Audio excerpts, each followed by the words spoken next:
ngắm đồn ấy cả chính im cả lòng duna tang rừng cắt bát phi cả chính su ngayo ha kikmat jong phi cả đồn cả chính itenat babim laban batay Pilong ka pirte jonga Kadaw jong ka jinget pasay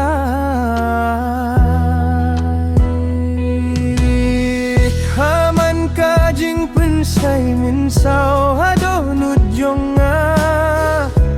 Pidon bait mapi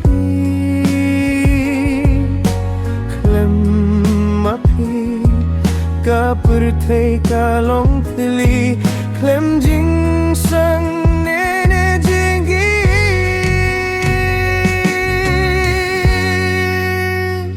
samai jong phi ngam la bani api ka jingi chong akalong hadu ka bakut samai jong phi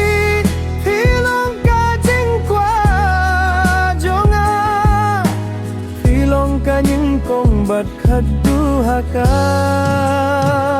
jingi chonga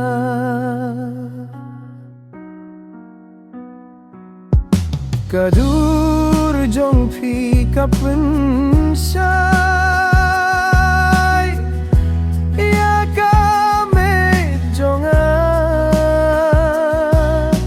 klem mapi ngam la ban ring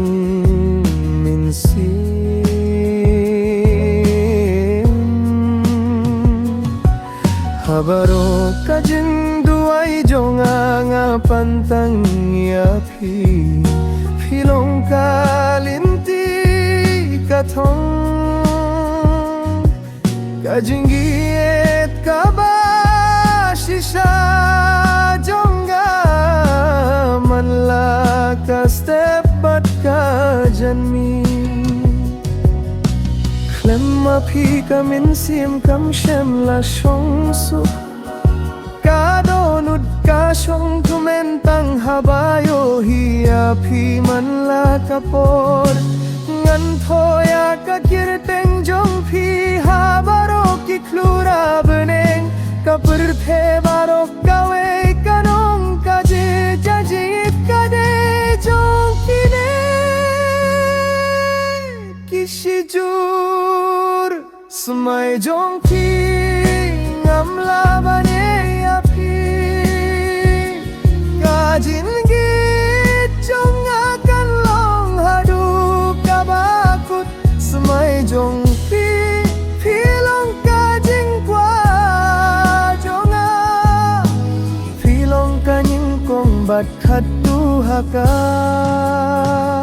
Jingi chonga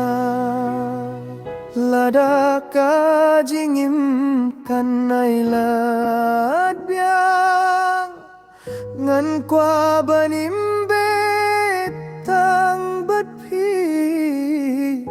Smai jong phi Phi ka jing duai Jong